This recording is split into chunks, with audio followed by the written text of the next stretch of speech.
Mbote na bino baso ba ebozali kolanda ngai ezali ngawa bino mama Charlotte nazali na esengo mingi ya kobelema na bandako na bino nalobi na bino mokonzi alola apambola bino mama Charlotte aza très bien par la grâce de Dieu. J'espère que bino pe boza malamu nzambe Yesu Masia aza kobatela bino. Vraiment moi mikoleleki donc mama Charlotte musala na bana mo mesano. Soki bomoni mama Charlotte te likambo na musala nde tata musala nde mama donc musala ezozo nga temps ebele na uti kokota kutu karate na bien en tout cas il faut na sala vidéo et donc on a une salle eza tellement kitoko na partager pe recette oyo longo na mabota na bino yambo na yebana ko l'accès ko tosala moko na lelo na momesano so bomoni déjà caméra ese braquer likolo ya biloko boye bake na zanga moko na uti musala na kuti bana na surtout bazali banda moto na moto na waye ba misala osala ba cameraman pe baza disponible te yango na sepeli na partager nga moko nazali ko filmer biloko nazali ko lamba na kopesa conseil moko ya muke na o etali batoyo bazalaka toujours na raison batoyo baoka nde bazaka likolo batoyo kaka bango nde baza mayele batoyo kaka ngani aza na libala kitoko kaka ngani na bota bana kitoko kaka ngai na suke sali ngai bandeko ndima muninga yo muto ayebaka eloko te yo ka muto yebaka mais so tolandeli yo pe bien tokomona ke oyebi na yo pe eloko te ndima muninga so bakumisi muninga beta maboko zala na ezaleli ya kotombola muninga ndeko na nga meka experience oyo soko zo tombola baninga soko zo kumisa baninga soko zo sepela na benediction baninga yo pe tu na yo ekokoka batu pe bakotombola yo batu pe bakokumisa yo batu pe bakopambola yo mais tango yo ndimaka batu te yo ndo yebi makambo nyonso kaka eza kotuneka tout autour ya personne na yo bandeko to sala bokepi soki bakumisi kaka mutu pembeni na yo mutu kingana va mayele wapi mutu kingani mwasi kitoko wapi mutu kingana va azabo wapi yo musala na yo kaka ko contredire ba benediction baninga batombola muninga pembeni na yo te soki batomboli yo osepeli soki batomboli voisine na yo osiliki au contredire au casser au kitisi yo zakala bizaleli wana tika eza malamu te Bible lobi na biso oyo moto akolona yango akobuka tango yo tombolaka baninga te tango yo encourageaka baninga te tango yo monaka bolambo baninga te mais ozolona na tour na yo pe kozela te babetelo maboko kozela te batombola yo conseil mkia mama Charlotte na suki na ngawana merci na ba abonné nyonso Grâce Cuisine ya Grâce Maison merci na soutien na bino merci na ba commentaire na bino na ba keloko moko souvent ba commentaire na bino mute pusaka ngana sala musalo na zo sala vraiment merci na bolingo na bino pa mama Charlotte bo konte ko tika ba commentaire na bino en tout cas sala nga esengo mingi na kolakiseli on to sala moko na lelo eza simple mais de mama Charlotte alobaka likambo na goût mutali eloko na yo mutatikali na goût ya biloko leke pa na yo na lolemu na ye yango mama Charlotte alingi ba mama nyonso to sungana pour chaque maman azana moi touche na ye azana moi lolenge na ya kolamba po sala kaka esengo na bandako na biso leo to kolamba légumes vraiment na beta recette to liesa bandako na biso ba légumes to na ba épinards to na ba pondu ba biteku ba ngai ba matembele to na ba légumes ebele mais ka kokota légumes muke na ndako na yo pour na libota na yo pour légumes ça vraiment bien pour la santé éviter mingi mafuta na recette na yo éviter mungwa ndena lobaki la fois passée au kibe au bouillon au soki 3 sota bouillon au so mungwa biloko no mama eza mwa matata mais soko tie mungwa otiki ba kibe na biloko mususu soko tie ba kibe otiki na ba bouillon otiki pe biloko otiki mungwa ka pona ko équilibrer pona ba santé pour mungwa ezoni pe na ba santé na biso ndena lobi le to sala o ezali légumes en tout cas ezali légumes no be yango légumes spécial pour na osala o ezali légumes mais na utiliser na kati ya recette na nga légumes 4 sortes de légumes mais et observation ka légumes moko donc tout tangisi bango 4 pour ça observation ka légumes moko ya kitoko alors au monde na lobi na zali boko moko mais biloko na ngani surtout yango yo na tie awa. Donc au sala boye na ye na coin oyo awa ba légumes nanga yango yo ni na bina oyo taza ko sala nazo lamba 4 légumes na nzungu moko. Alors awa na ba légumes nangai nazana biloko oyo abimisaka yango vana kinu musala na tika yango libanda c'est décongelé et outil congélateur na tika yango na libanda depuis tongo po et décongelé avant na lamba. Alors awa nena lobi na storage na somaka ba légumes nangai ya banzete ngamoko na ye nango to pe ya makasa na ye nango na dongoli na sukoli et puis na conserver yango. Donc ezali sachet na biso ya congélation na sina lobela sachet mbalebele. Alors ezali bitekuteku na ngai bitekuteku na nga yango to pe ndunda nga yango na sina lesako na ma moto na conserver yango boye légumes nanga yango ezali bitekuteku awa ezali yango to pe ndunda nga yango na sina lesako na ma moto na conserver yango boye légumes nanga yango ezali bitekuteku awa ezali bilolo. En tout cas ba mama ebele boye ba bilolo te ezali bilolo bilolo nanga yango na sina bongisi yango te très bien. Awa na épinard ya mukie et puis awa na ngai pe ya mukie. Donc toza na 4 légumes mais tola mango nzungu moko. Toza na bitekuteku, toza na bilolo, toza na épinard et puis awa toza na moi ngai ya mukie. Bomoni ngai da mukie koleka ba légumes nyonso to. Batakishasa vraiment ko sala légumes oyo kitoko. To bolanda nde na biba papa balingaka légumes, to be bana balingaka légumes en tout cas rien à dire ba kolia kitoko soko sali na osala boye. Alors awa na mbisi nanga ya kokauka. Mbisi nanga pa kokauka na sina explica na zwaka mbisi nanga na sukola tie na mai etoki muke so ta mbisi makasi na zipi yango. Lobi na tongo nde na ozwa mbisi nanga na sukoli nga na supportaka mukuwa te. Soko lambi biloko na yo mikuwa bambisi na kokaka te na kolia te. Na longolaka mikuwa tu ya mbisi. Na gardi kaka oyo ezali misuni. Na nango boye oyo eza mboto.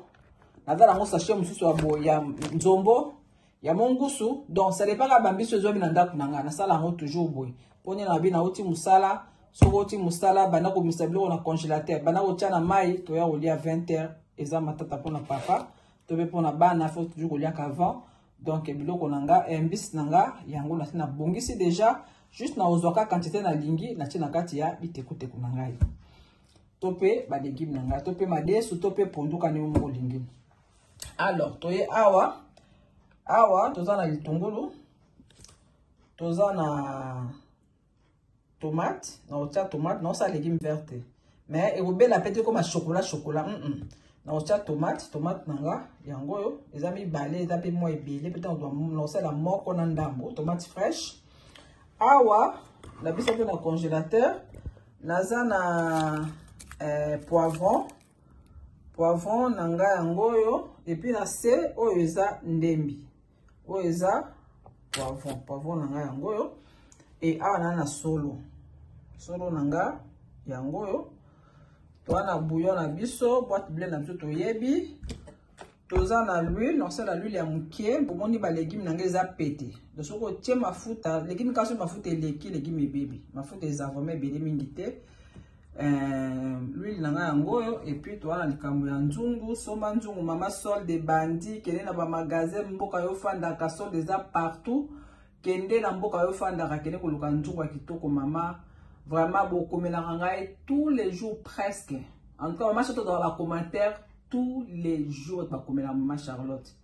na ba commentaire wana ya nzungu ezanga te vraiment c'est mozali yango wana mwasi de nzungu mwasi vert mwasi propreté vraiment nzambe apambola bino. Alors pomoni biloko nanga yango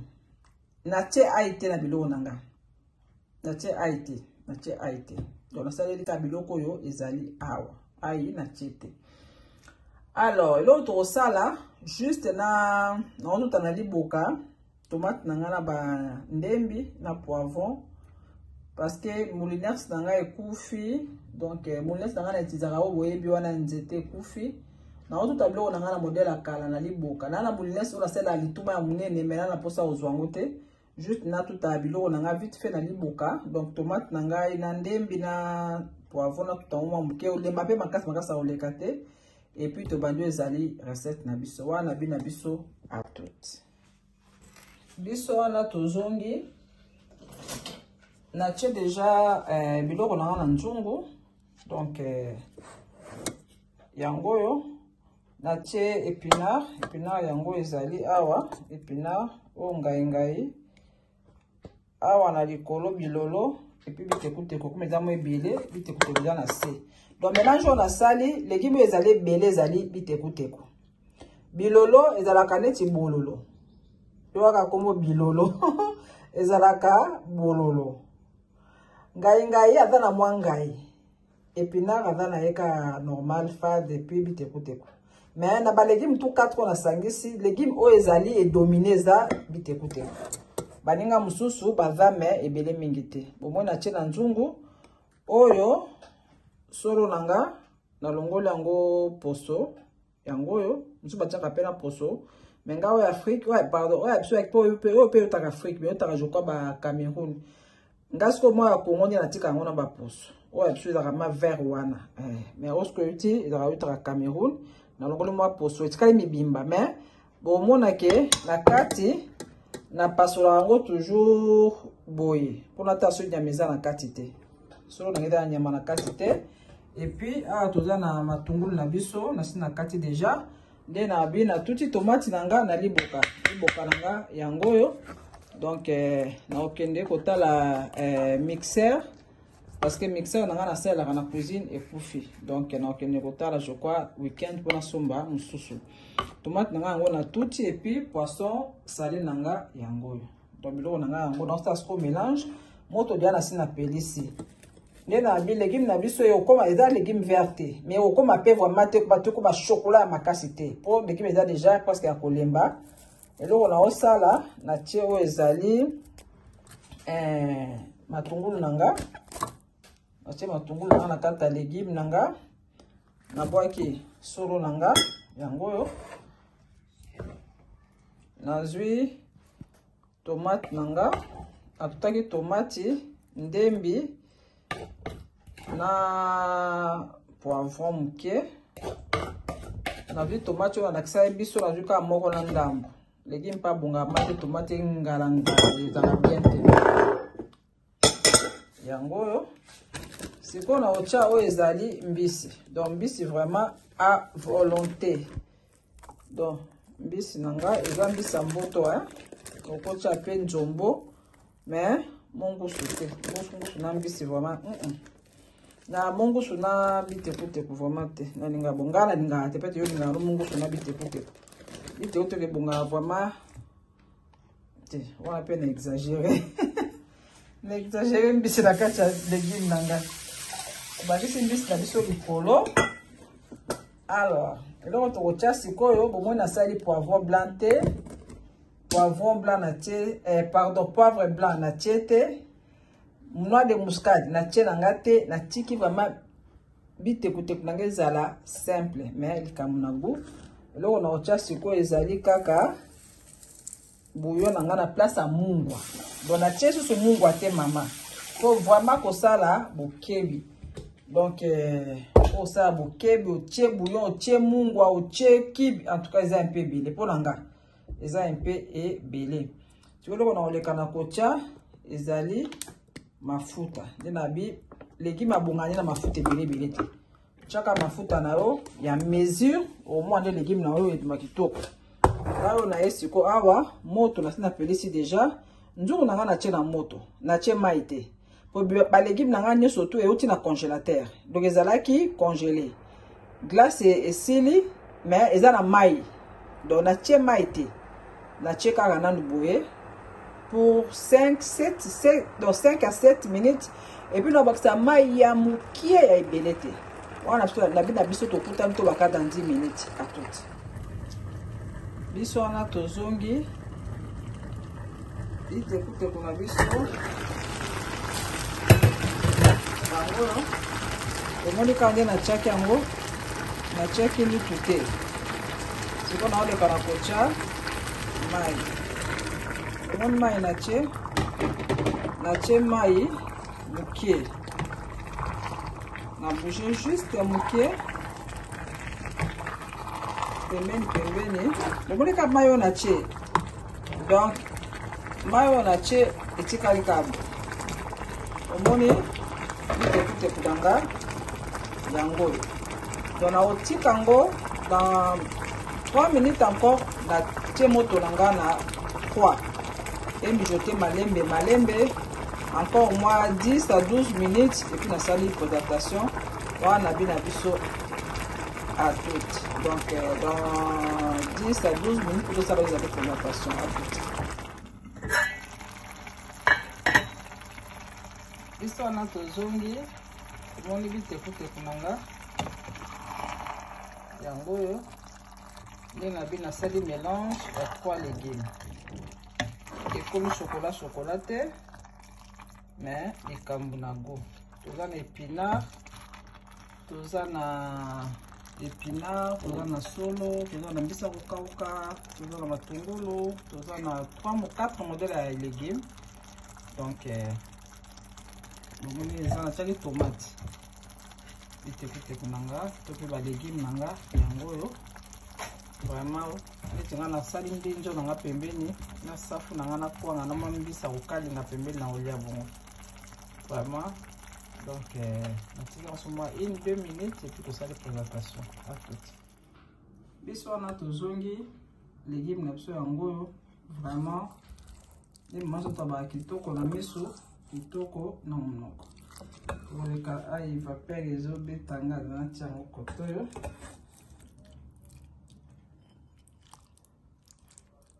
légume na biso yango mafuta eza ebele te mais goût na monoko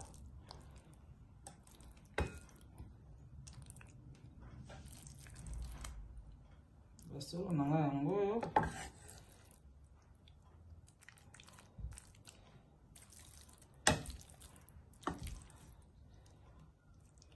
basolo nanga yango oyo mosusu efinani naoluka oyo eza mibimba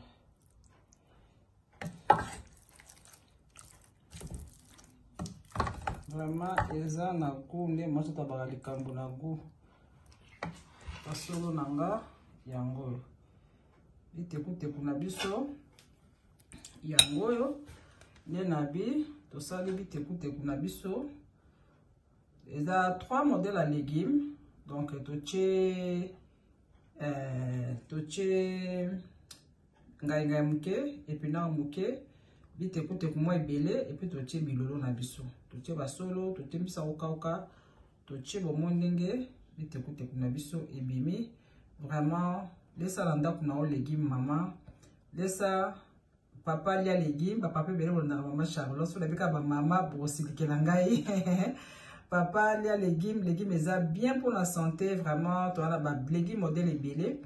en tout cas la comme nanga na suka bo s'abonner na Grâce Maison papa Jenny Selo na pesi mbote bo s'abonner na chaîne na ye ya décoration mobali obeti kaka Jenny Selo pour okuta ba recette ebele dernièrement osalaki recette nini osalaki na bosani osaki recette moko kitoko kala te awa ezaki poulet otumbaki sauce je crois namonaki vidéo mon frère on est ensemble osalaki sauce oui osalaki sauce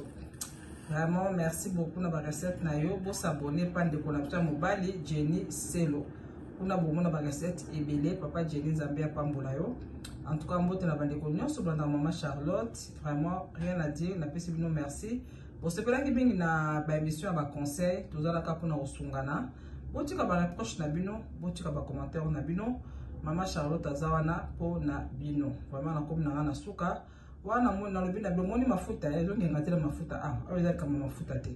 donc voilà lobi na bino à la prochaine.